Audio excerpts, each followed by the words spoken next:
Thank you, Mr. Chairman, and thank you to each of our witnesses today. This hearing should be deeply concerning and disturbing to every American, in my opinion. As I'm listening to the testimony, though, I can't help but think back to the 2007 Bruce Willis thriller, Live Free or Die Hard. And I think even back in 2007, if you've seen that movie, a lot of what you're talking about here was actually came out in that theatrical performance, which is incredible to me that we're 20 years down the road and we're still not prepared really for the cyber attacks on our domestic infrastructure and what was termed in that movie to be a fire sale. And so that's really concerning and should be concerning to our national security interests here in the United States. Mr. Joyce, I want to start with you. Just last week, CrowdStrike released a report that there was a 150% surge in espionage attacks, with critical industries seeing up to 300% spike in targeted attacks. In particular, they highlighted that China's cybersecurity espionage has been accomplished by developments in their generative AI. You stated earlier that, I think this was your quote, "We don't use all the tools that are available to us." And so my first question to you is, what tools are we not using that we need to be using to push back? Thank you, Congressman. I've raised a few of them, right? I do believe that we can streamline the authorities and the capabilities that allow us decisive action in cyberspace. Remove the policies that make it hard to coordinate the pushback, the takedown of botnets. I watch the work that Cyber Command and FBI do to take down botnets that are used by both nation states and criminal activities. And they to great extent are able to disrupt these botnets, but I watch the amount of bureaucracy it takes to get all the authorities and to align the approvals to do and undertake those authorities, and we're just not as agile as the cyber attackers. So that's one thing.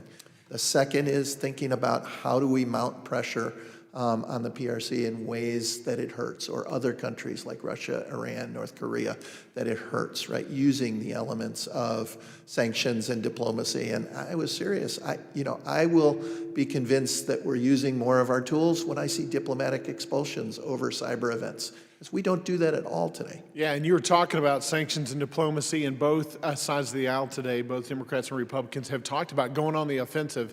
And I'm going to tell you, I'll echo and join the call of Ranking Member Krishnamurthy to hack the hackers and target those individuals who are targeting the United States and our citizens. I think that's imperative, that they feel the pain. And that they know that there are going to be direct and swift and severe consequences to cyber attacks against the United States and its citizens. Ms. Gallant, I want to ask you, we know the PRC is not operating alone. As has been discussed today several times, they're using private entities in their own country to conduct these espionage and cyber attack efforts. Do you agree with the fact that we need to go on the offensive more, one, and then can you also elaborate a little bit more about how the Chinese state is using these entities? Yes, we need to continue to stay on the offensive against the companies that enable the PRC, China's state cyber operations. The way that we can go after these companies, we have to have a faster response to be able to identify them and identify the key people who are building the tools that are used to exploit U.S. networks. The level of granularity that we have on how the state services in China, the intelligence service in China, tasks out and buys tools that are used against American networks, specifically and explicitly, is incredibly important to stop. This will take a large effort. This is not a small group of companies. It's an ecosystem around a town called Chengdu, a city called Chengdu. This is a well-known group of people who started in the late 90s under what was then called the Green Army. Like, these are long-time, highly expert professionals in cybersecurity and IT who are being used, whose tools are being used to go after the U.S.